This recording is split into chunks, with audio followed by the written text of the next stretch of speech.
Hello JEE aspirants. बच्चों, कई बार आप लोगों का मेरे पास हमेशा ये मैसेज आता रहा है, सर अब हमारा जेई मेन पास में आने वाला है, अब हम कैसे मेमोराइज करें, कैसे रिवाइज करें केमिस्ट्री को। तो आज मैं आपको इतना बढ़िया तरीके से सम अप करके बताने वाला हूँ कि अब आपको केमिस्ट्री कैसे रिवाइज करनी है और कैसे मेमोराइज भी करनी है। तो चलिए एक एक करके हम लोग अब शुरू करेंगे अपने बारे में। तो सबसे पहले हम स्टार्ट करेंगे revision strategy for physical chemistry. देखिए, फिजिकल केमिस्ट्री की अगर हम बात करें तो आपको प्रैक्टिस करने लास्ट 5 ईयर्स के पीवाईक्यूज ऑफ जेई मेन, कम से कम इतना आपको जरूर करना चाहिए। और उसकी प्रैक्टिस से कहीं ना कहीं आपको ये समझ में आ जाएगा कि हाँ भाई, अब मेरे को किस एरिया में दिक्कत है तो मुझे कहाँ इंप्रूव करना है। साथ में आपको करने होंगे इंपॉर्टेंट फॉर्मूले लर्न। जी हाँ, बल्कि मैं तो कहूँगा you should prepare a formula ready reckoner. ठीक, रेडी रेकनर करके मतलब कुछ एक छोटी सी कहीं आपको एक जगह आपको सारे फॉर्मूले इकट्ठे करने पड़ेंगे। रेडी रखने का मतलब है कि कभी भी एग्जाम देना है केमिस्ट्री का तो उसमें फिजिकल केमिस्ट्री के सारे फॉर्मूले एक साथ लिखे हुए हैं और हमें 10 मिनट भी नहीं लगने चाहिए और सारे फॉर्मूले हमारे रिवाइज हो जाएं। इस रेडी रखने से मतलब हमारा ये है। अब मैं क्या करने वाला हूं, मैंने क्या किया है, साइंटिफिक पूरी एनालिसिस की है लास्ट 6 ईयर्स के जेई मेन पीवाईक्यूज की, और मैं आपके सामने लेकर आ रहा हूं कुछ ऐसे इंपॉर्टेंट टॉपिक्स जो कि आपको रिवीजन के टाइम पे किसी भी हालत में छोड़ने नहीं है, क्योंकि पेपर मेजरली यहीं से आएगा। मतलब मैं अगर जो आपके सामने जो टॉपिक्स लेकर आ रहा हूं, अगर आपने इस पर ध्यान दे लिया तो आपके आने वाले जेई मेन एग्जामिनेशन में 80% क्वेश्चन आराम से सही हो जाएंगे। तो सबसे पहले अगर हम बात करें मोल कंसेप्ट की, तो मोल कंसेप्ट में सबसे इंपॉर्टेंस रखता है हमारा कंसंट्रेशन टर्म्स। जी हाँ, लास्ट ईयर इसमें मेजर क्वेश्चंस इसी में से आए हैं, और अगर लास्ट 6 ईयर्स की बात करें तो भी मेजर पोर्शन मोल कंसेप्ट में कंसंट्रेशन टर्म से ही आया है। हालांकि इसके अलावा आपको पता है लिमिटिंग रिएजेंट वाले क्वेश्चन, जो कि बैलेंस्ड इक्वेशन देख के स्टोइशियोमेट्री के हिसाब से हमें क्वेश्चंस करने होते हैं, कंबशन के ऊपर कुछ क्वेश्चंस आते हैं, POC principle of atomic conservation, ये भी कहीं ना कहीं इंपॉर्टेंस रखता है, इस पे बेस्ड क्वेश्चंस हमें करने आने चाहिए। परसेंटेज कॉम्पोजिशन, एम्पिरिकल फार्मूला और मॉलिक्यूलर फार्मूला, ये भी कई जगह कई बार हमने देखा है क्वेश्चंस इसके आते रहे हैं। तो ये कुछ ऐसे इंपॉर्टेंट सब टॉपिक्स हैं मूल कंसेप्ट के which you can not afford to miss. अगर आपका कोई भी ऐसा टॉपिक थोड़ा सा भी वीक है तो प्लीज इसकी प्रैक्टिस करिए, आपका टॉपिक स्ट्रांग होना चाहिए।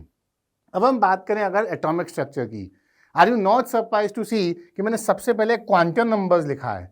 मैं आपको सही बता रहा हूँ, एक साइंटिफिक एनालिसिस हमने जब की थी तो हमें ये पता लग गया कि सबसे ज़्यादा क्वेश्चन एटॉमिक स्ट्रक्चर में से किसी का आए हैं तो क्वांटम नंबर्स क्या हैं। और उसके अलावा हम बात करें तो photo electric effect, in fact hydrogen spectrum और बोज मॉडल भी हमारा एक साथ प्रिपेयर हो जाता है, और ये भी अच्छे खासे क्वेश्चंस लेकर आया है एग्जामिनेशन में।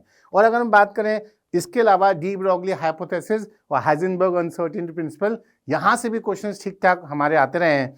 फोटो इलेक्ट्रिक इफेक्ट अपने आप में एक इंडिविजुअल टॉपिक है, इसको ठीक से करके चले जाएंगे तो काम बढ़िया हो जाएगा। कई बार बच्चों के ये क्वेश्चन रहता है, क्या मैं श्रोडिंगर वेव मैकेनिकल मॉडल को अच्छे से करके जाऊं। देखिए, अगर आपने ये कर लिया तो मैं आपको कह रहा हूँ 80% क्वेश्चन आपके एटॉमिक स्ट्रक्चर से कवर हो जाएंगे। ठीक है, तो अब आप देख सकते हैं कि आपको ये सारे टॉपिक्स तैयार हैं या नहीं है। अगर नहीं है तो प्लीज तैयारी शुरू कर दीजिए। केमिकल इक्विलिब्रियम, केमिकल इक्विलिब्रियम में आपको एक बात को बताना चाहता हूं कि law of mass action, equilibrium constant और उसके एप्लीकेशन, केपी केसी का रिलेशन, इक्विलिब्रियम एक्सप्रेशन का बनाना, किस फैक्टर्स पे इक्विलिब्रियम कांस्टेंट चेंज होगा, ये सारी चीजों पे क्वेश्चंस ज्यादा आए हैं। जी हाँ, सबसे ज्यादा केमिकल इक्विलिब्रियम में क्वेश्चंस आए हैं, तो सबसे पहले जो मैंने टॉपिक बताया इस पे आए हैं। और इसके अलावा अगर क्वेश्चन ज्यादा दिखे तो दिखे इक्विलिब्रियम कांस्टेंट, रिएक्शन क्वेश्चन और उसका relationship with Gibbs free energy. जी हाँ, ये रिलेशनशिप पे क्वेश्चंस भी हमें ठीक ठाक मिले हैं। तो ये दोनों टॉपिक्स ऐसे हैं जो काफी इंपॉर्टेंस रखते हैं from the perspective of JEE main in the chapter of chemical equilibrium. अब आयनिक इक्विलिब्रियम की बात करें तो आपके लिए इंपॉर्टेंस रखता है पीएच ऑफ सॉल्यूशन। अब पीएच ऑफ सॉल्यूशन की जब बात आएगी तो आपको पहले ये समझना पड़ेगा कि आपको मिक्सचर क्या दिया हुआ है। अगर आपको रिएजेंट दिया है तब आपको पता है कैसे फटाफट पीएच निकाली जाती है। स्ट्रॉन्ग एसिड स्ट्रॉन्ग बेस हो तो आपको पता है सीधे सीधे नॉर्मेलिटी निकाल के हम उसकी H+ या OH माइनस आयन कंसंट्रेशन निकाल लेंगे, पीएच या पीओएच आ जाएगी। अगर आपके पास वीक एसिड है या वीक बेस है तो आपको पता है आपको ओस्वाल्ड डाइल्यूशन लॉ लगानी पड़ेगी और आप आसानी से देख पाएंगे। पर आपको मैं क्वेश्चन दे दूं कि आप हमेशा अप्रोक्सीमेशन वाले जो फॉर्मूले हैं उसको नहीं लगाइएगा, आपको देखना पड़ेगा अप्रोक्सीमेशन कहाँ लगानी है, क्या करना है। इसके अलावा अगर मैं आपसे बात करूं तो आपको एक बात और समझनी है कि जब हमारे पास मिक्सचर्स आएंगे तो मिक्सचर्स आने के बाद एसिड और बेस आप फटाफट रिएक्ट करा के देखेंगे। स्ट्रॉन्गर एसिड्स स्ट्रॉन्गर बेसिस सबसे पहले रिएक्ट होते हैं। अब फाइनली आपके पास क्या बचा? फाइनली अगर आपके पास एक्स्ट्रा स्ट्रॉन्ग एसिड है तो केवल स्ट्रॉन्ग एसिड के हिसाब से जो है पीएच निकालिए। फाइनली अगर आपके पास एक्स्ट्रा स्ट्रॉन्ग बेस है तो स्ट्रॉन्ग बेस के हिसाब से पीएच निकालिए। अदरवाइज ऐसा भी हो सकता है आपके पास वीक बेस उसका सॉल्ट हो, वीक एसिड उसका सॉल्ट हो, तो ये बफर हो जाता है। केवल सॉल्ट हैं तो स्ट्रॉन्ग एसिड स्ट्रॉन्ग बेस का सॉल्ट मतलब neutral solution pH 7 at 25 degree centigrade. या फिर अगर आपके पास सॉल्ट है वीक एसिड स्ट्रॉन्ग बेस का या फिर स्ट्रॉन्ग एसिड वीक बेस का तो सॉल्ट हाइड्रोलिसिस, और स्ट्रॉन्ग एसिड और सॉरी वीक एसिड और वीक बेस का सॉल्ट है तो भी सॉल्ट हाइड्रोलिसिस। तो इस तरीके से मैंने आपको डिमार्केट करके बताया है कि पीएच ऑफ सॉल्यूशन निकालने के लिए हमें फाइनली ये समझना पड़ेगा कि लास्ट में मिक्सचर में रिएक्शन के बाद क्या क्या बचा। अब सॉल्युबिलिटी के क्वेश्चंस भी खूब आते हैं। आपको बताऊं सबसे ज्यादा किसी के क्वेश्चंस आते हैं एनिप्लम में तो इन्हीं दोनों के आते हैं। आप केवल सॉल्युबिलिटी भी तैयार कर लेंगे, ये एक तरह से इंडिपेंडेंट टॉपिक है पूरे आयनिक में और इससे क्वेश्चंस भी ज्यादा आते हैं। तो हमारी स्ट्रेटेजी ये है कि अगर हम आयनिक पूरा अच्छे से नहीं भी कर पा रहे तो ये दो टॉपिक्स तो हम अच्छे से करके जरूर जाएं। अब मैं आगे बढ़ूंगा थर्मोडायनेमिक्स की तरफ। थर्मोडायनेमिक्स में हम देखते हैं सबसे ज्यादा क्वेश्चंस अगर कहीं से आते हैं तो डेल्टा जी स्पॉन्टेनिटी या कैलकुलेशन ऑफ डेल्टा जी पे। ठीक है, गिब्स हेल्महोल्ट्ज इक्वेशन जो है ना आपका क्या है, delta G is equal to delta H minus T delta S. ये वाला जो आपका रिलेशनशिप है सबसे ज्यादा इसी से क्वेश्चंस आते हैं। तो मैं आपसे कहूंगा इस एरिया में क्वेश्चंस की प्रैक्टिस बढ़िया होनी चाहिए, यहाँ से क्वेश्चन सबसे ज्यादा आएंगे। ठीक है, और इसके बाद अगर मैं कुछ एम्फेसाइज करूंगा तो वो होगा relationship between delta U delta H और किरचॉफ्स इक्वेशन। किरचॉफ्स इक्वेशन हमें ये बताती है कैसे हमारा डेल्टा एच की वैल्यू वेरी करे विद द टेम्परेचर या डेल्टा यू की वैल्यू चेंज करे विद टेम्परेचर। इसके अलावा आपका बॉम्ब कैलोरीमीटर के क्वेश्चन जहां पे आप हीट ऑफ कंबशन वगैरह यूज करके अपने आंसर करते हैं। थर्मोकेमिस्ट्री का ये पार्ट भी इंपॉर्टेंट है। मैंने आपके पूरे थर्मोडायनेमिक्स थर्मोकेमिस्ट्री का जो चैप्टर है उसको सिंप्लीफाइड वे में कैसे रिवाइज करना है वो समझा दिया। आपको इसमें पूरा ध्यान देना है, इन दोनों को भी छोड़ के नहीं जाना है। 80% क्वेश्चन आपके कवर हो जाएंगे थर्मोडायनेमिक्स के। रेडॉक्स रिएक्शन की बात करें, आपको पता है रेडॉक्स में सबसे इंपॉर्टेंट चीज तो इक्विवेलेंट कंसेप्ट है और यहीं से मेजरली क्वेश्चंस आने वाले हैं। सबसे ज्यादा क्वेश्चन अगर रेडॉक्स से आएंगे तो इक्विवेलेंट कंसेप्ट से आएंगे। हालांकि मैं आपको बताऊं आपको आसानी से अगर नंबर लाने हैं तो ऑक्सीडेशन नंबर कंसेप्ट को भी आप देखिएगा जरूर, बहुत इजीली तैयार हो जाता है और बहुत आसानी से मार्क्स मिल जाते हैं। टाइप्स ऑफ रेडॉक्स रिएक्शन, इस पे भी क्वेश्चंस आते रहते हैं। और बैलेंसिंग ऑफ रेडॉक्स रिएक्शन बहुत आसान है, किसी भी एक मेथड से अगर आपको करना आगे ऑक्सीजन स्टेट मेथड या फिर आयन इलेक्ट्रॉन मेथड, किसी भी तरीके से आप बैलेंसिंग कर पा रहे हैं तो भी आपका आसानी से आंसर आ जाता है, क्योंकि बहुत डायरेक्ट क्वेश्चंस आ रहे हैं आपके लिए। इस पे मार्क्स लाना बहुत आसान है। आप चाहें तो inverse of the ratio of N factor के तरीके से भी बैलेंसिंग और रेडॉक्स रिएक्शंस कर सकते हैं। तो यहाँ पे बात हो गई रेडॉक्स रिएक्शंस के इंपॉर्टेंट टॉपिक्स की। अब हम बात करें केमिकल काइनेटिक्स की। मैं आपको बताऊं केमिकल काइनेटिक्स अपने आप में एक बहुत इंपॉर्टेंट चैप्टर है जेईई मेन के पर्सपेक्टिव से, क्योंकि इससे बहुत अच्छे number of questions last year भी आए हैं, पहले भी आते रहे हैं। इसमें सबसे इंपॉर्टेंट आपका जो है वो रखता है फर्स्ट ऑर्डर काइनेटिक्स से क्वेश्चन। जी हाँ, फर्स्ट ऑर्डर काइनेटिक्स से क्वेश्चन सबसे ज्यादा आते हैं। Calculation of first order rate constant using pressure volume optical rotation, ये जो डिफरेंट केसेस बनते हैं इक्वेशन के हिसाब से वो आपको करना आना ही चाहिए। सबसे ज्यादा क्वेश्चन इसी के बेसिस पे आ रहे हैं। इसके बाद अगर नंबर लगता है तो उसका लगता है temperature dependence of the rate of reaction Arrhenius equation का, यहां से भी बढ़िया सारे क्वेश्चंस आ रहे हैं। और हम बात करें तो सबसे सिंपल क्वेश्चन जो इस चैप्टर से आ रहे हैं वो आ भी रहे हैं, मतलब इसको भी तैयार करना मैं मानता हूं बहुत जरूरी है। आसान क्वेश्चंस आएंगे इंट्रोडक्शन वाले पार्ट से, rate of a chemical reaction वाले पार्ट से, rate laws, factors influencing rate of reaction, इन सब से आएंगे। ठीक है, सॉल्यूशन लिक्विड सॉल्यूशन वाला चैप्टर जो है इसमें सबसे इंपॉर्टेंट पार्ट है colligative properties. Simple colligative properties पे क्वेश्चन खूब सारे पूछे गए हैं। और अगर हम ये कह दें कि हमने वांट ऑफ फैक्टर भी इसमें इंक्लूड कर लिया, ये दोनों मिलके अपने आप में ऑलमोस्ट 60-70 क्वेश्चंस का कहीं ना कहीं सोर्स बना हुआ है इस चैप्टर का। तो मैं आपसे कहूंगा प्लीज इसको तो किसी भी हालत में अच्छे से करके जाइए, बहुत बढ़िया आपके मार्क्स आ जाएंगे आने वाले जेईई मेन केमिस्ट्री में। Vapour pressure, Raoult's law, ideal solution, ये और एक ऐसा पार्ट है इस चैप्टर का जिसपे क्वेश्चंस ठीक ठाक पूछे गए हैं। अब हम बात करेंगे इलेक्ट्रोकेमिस्ट्री की, तो आपको जान के बड़ी हैरानी होगी कि सबसे ज्यादा अगर क्वेश्चन पूछे गए हैं तो कंडक्टेंस ऑफ इलेक्ट्रोलाइटिक सॉल्यूशन में पूछे गए हैं। मतलब we can not even try to think of leaving this chapter. ठीक है, तो हम लीविंग दिस सब टॉपिक। तो हमें ये पक्के से करना ही करना है इस टॉपिक से सब टॉपिक का रिवीजन। तो ये सब टॉपिक बहुत इंपॉर्टेंट है। इसके बाद अगर कुछ इंपॉर्टेंट है तो नर्स्ट इक्वेशन, ठीक है, सबसे इंपॉर्टेंट कंडक्टेंस, उसके बाद नर्स्ट इक्वेशन इंपॉर्टेंट है। यहाँ से एप्लीकेशन ऑफ नर्स्ट इक्वेशन के भी क्वेश्चन पूछे जाते रहे। इसके अलावा Faraday's law, Faraday's first law, second law of electrolysis से हमें डायरेक्ट क्वेश्चन मिलते हैं जिसमें इक्विवेलेंट कंसेप्ट लगता है and we get the answer. Cell potential and its relation with delta G, इस पे भी क्वेश्चंस पूछे जाते रहे हैं। अब हम बात करेंगे इनऑर्गेनिक केमिस्ट्री। अब इनऑर्गेनिक केमिस्ट्री को कैसे रिवाइज करें, बच्चों को सबसे बड़ा कष्ट ये है। तो सबसे पहले मैं बोलूंगा रीड एनसीईआरटी फॉर थ्योरी। आप कुछ भी करके यहाँ पे एनसीईआरटी को इग्नोर नहीं कर सकते। You have to make synopsis of chapter. देख लीजिए, मैं आपको बताऊं, अगर मैं जेईई मेन की बात करूं तो periodic table, chemical bonding, condition compound, DNF और सॉल्ट एनालिसिस यानी क्वालिटेटिव एनालिसिस। क्वालिटेटिव एनालिसिस आपके लैब मैनुअल में मिलेगी और बाकी 4 चैप्टर आपको एनसीईआरटी मिलेंगे।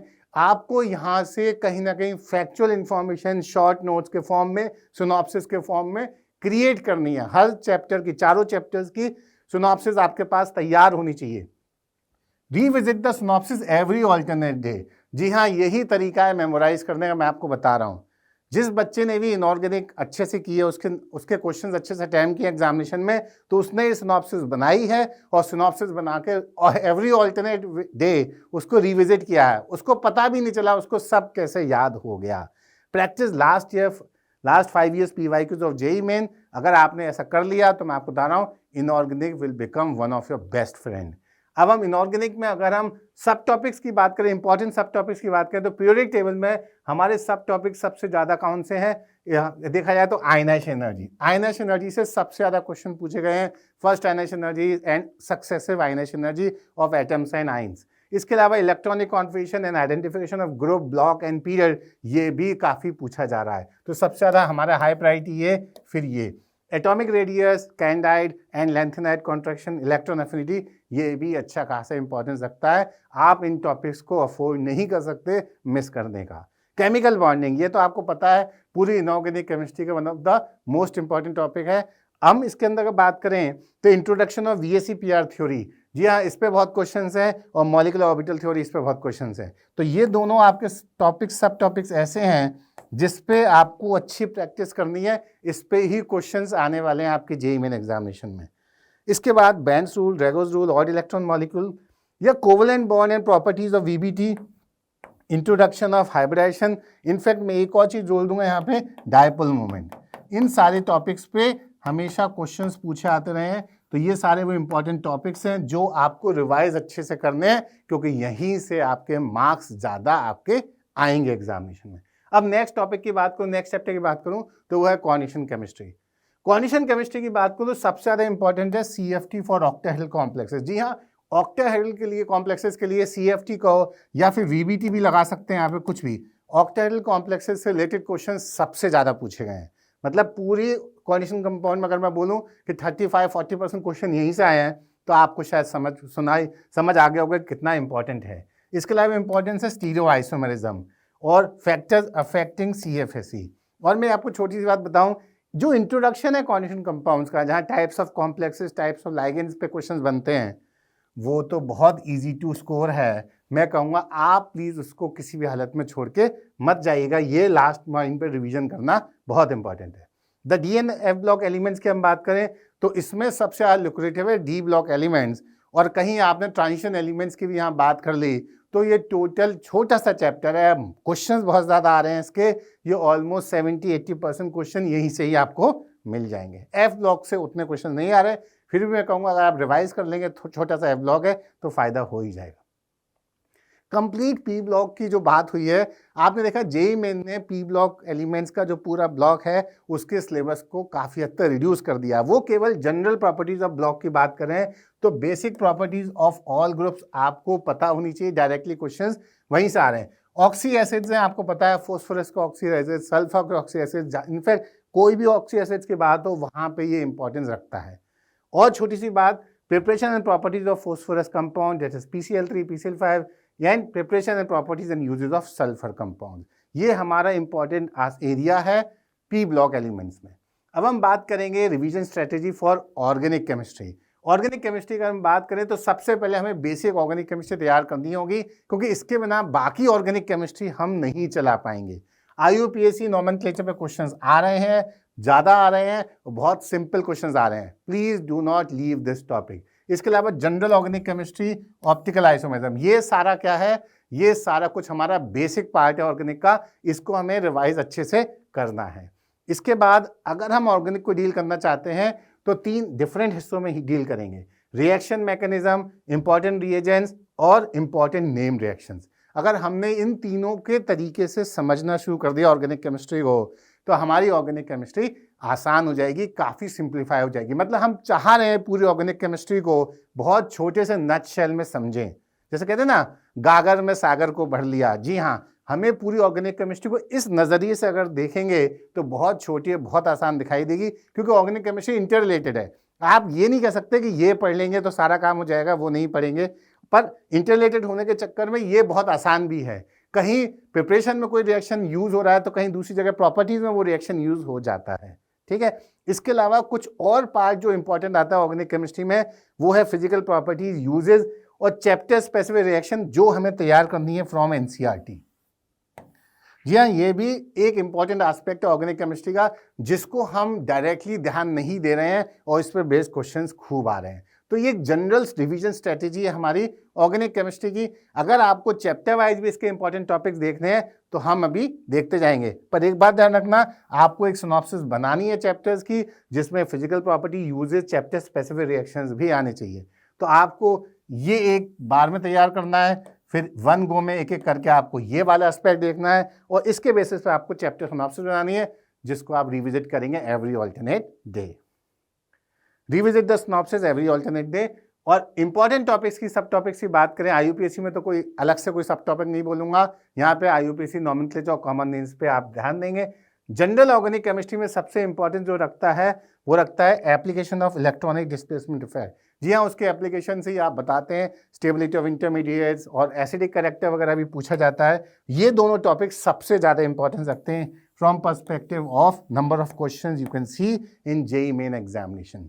इसके अलावा अगर आपको ज़्यादा अच्छे टॉपिक्स कोई चाहिए तो वो है basic strength and SIP effect, और साथ में एरोमेटिसिटी, रेजोनेंस इफेक्ट। इस पे ही सारा almost 75 to 80% questions general organic chemistry से कवर हो जाते हैं। आइसोमेरिज्म अगर आपको तैयार करना है, अब बहुत सारे क्वेश्चंस तो फिर भी नहीं आ रहे, फिर भी अगर मैं बोलूँगा तो आपको स्टीरियो केमिस्ट्री में सबसे ज़्यादा, स्टीरियो आइसोमेरिज्म में सबसे ज़्यादा ऑप्टिकल आइसोमेरिज्म पे ही एम्फेसिस है। हालांकि कॉन्फॉर्मेशनल और ज्योमेट्रिकल आइसोमेरिज्म पे भी क्वेश्चंस पूछे जाते रहे हैं। हाइड्रोकार्बन्स की बात करें तो एल्कीन्स सबसे ज़्यादा इंपॉर्टेंट है। एल्कीन्स के रिएक्शन, उसकी प्रॉपर्टीज और प्रिपरेशन, ये बहुत इंपॉर्टेंट एरिया है। इसमें से मोर देन 50% ऑफ क्वेश्चंस आते हैं हाइड्रोकार्बन्स में।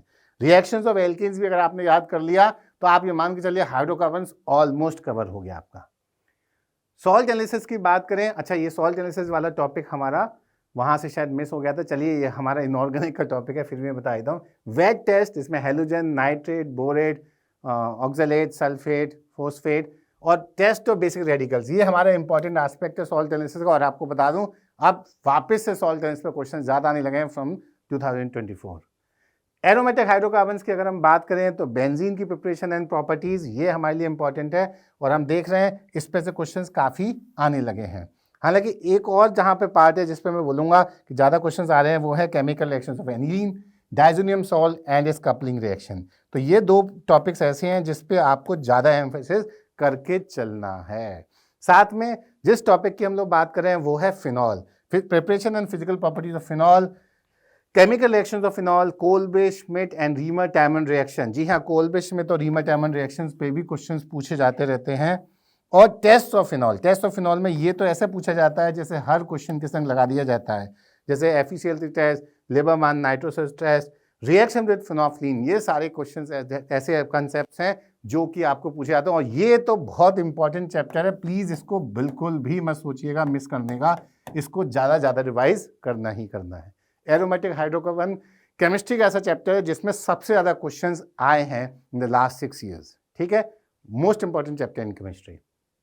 एल्काइल हैलाइड्स और हेलो एल्केन्स की बात करें तो preparation properties of mono halides, Grignard reagent, इसमें chemical reaction of Grignard agent as a nucleophile, तो nucleophilic substitution reaction, nucleophilic addition reaction, substitution, nucleophilic addition, elimination reaction, तो ये आपका इंपॉर्टेंस रखते हैं। इस पर्सपेक्टिव से आपको ये रिवाइज करने हैं। एल्कोहल ईथर्स की बात करें तो preparation and properties of alcohol बहुत इंपॉर्टेंट है। थोड़ा बहुत रिएक्शंस ऑफ ईथर भी पूछा गया है, खासतौर से एसिड मीडियम में उसका क्लीवेज वगैरह, ठीक है। अब हम बात करें कार्बोनिल कंपाउंड्स की, तो कार्बोनिल कंपाउंड में नेम रिएक्शंस बहुत इंपॉर्टेंट हैं। इसमें chemical reactions of aldehydes and ketones में हमने वो सारे रिएक्शंस इन्वॉल्व कर लिए, जैसे एल्डोल, कैनिजारो एंड ऑल। हालांकि ऑक्सीडेशन ऑफ कार्बोनिल कंपाउंड्स और हेलो फॉर्म रिएक्शन, जी हाँ, हेलो फॉर्म रिएक्शंस को बहुत बार पूछा जाता रहा है, इसको भी हमें रिवीजन का पार्ट बनाना है। Carboxylic acid and it's derivatives की बात करें तो मेन तो आता है रिएक्शन इन्वॉल्विंग एसिड ग्रुप और हीटिंग इफेक्ट, ये सबसे इंपॉर्टेंट बात है। और प्रैक्टिकल ऑर्गेनिक केमिस्ट्री में qualitative analysis of organic compounds में सबसे ज़्यादा क्वेश्चन पूछे गए हैं, यानी कि वो सारे जो भी केमिकल रिएक्शंस के टेस्ट के हिसाब से, अल्कोहलिक ग्रुप का टेस्ट और बाकी सारे जो भी सारे टेस्ट वाले क्वेश्चन हैं, इस तरह से पूछे जाते रहे हैं। इसके अलावा क्वांटिटेटिव एनालिसिस में हम जानते हैं एस्टिमेशन या फिर आइडेंटिफिकेशन ऑफ कार्बन, नाइट्रोजन, ये भी हमसे पूछा जाता रहा है। तो इसको पीओसी को भी आप प्लीज़ इग्नोर मत कीजिएगा, यहाँ से क्वेश्चंस खूब पूछे जा रहे हैं। अमीन्स की अगर हम बात करें तो ammonolysis of alkyl halide, Gabriel phthalimide synthesis and Hofmann bromamide degradation, ये सबसे इंपॉर्टेंट पार्ट है अमीन्स का। Carbylamine test, Hinsberg test, Hofmann mustard oil test, ये भी टेस्ट के फॉर्म में बार बार पूछे जाते रहे हैं। बायोमोलिक्यूल्स की बात करें तो properties and preparation of amino acid सबसे इंपॉर्टेंट पार्ट है बायोमोलिक्यूल्स का, इसी पे सबसे ज़्यादा क्वेश्चंस आते रहे हैं। फिर भी अगर हम चाहेंगे एक्स्ट्रा कुछ और पढ़ना है तो preparation and reactions of glucose, disaccharides and polysaccharides और कुछ हद तक न्यूक्लिक एसिड्स, ये आपको पता होना चाहिए बायोमोलिक्यूल्स में। रिवाइज करते हुए इन सबको इग्नोर नहीं किया जा सकता। इसके साथ ही हमने पूरी रिवीजन स्ट्रेटेजी समझ ली, कैसे मेमोराइज करना है ये समझ लिया। अब आप लोग आज के दिन से जुट जाइए, क्योंकि मुझे पता है अगर आपने इस स्ट्रेटेजी पे काम किया तो जेईई मेन केमिस्ट्री में आपके 99 परसेंटाइल तो क्या 99.5 परसेंटाइल या उससे ज़्यादा मार्क्स भी कहीं दूर नहीं है। तो चलिए फिर, all the best to you, take care.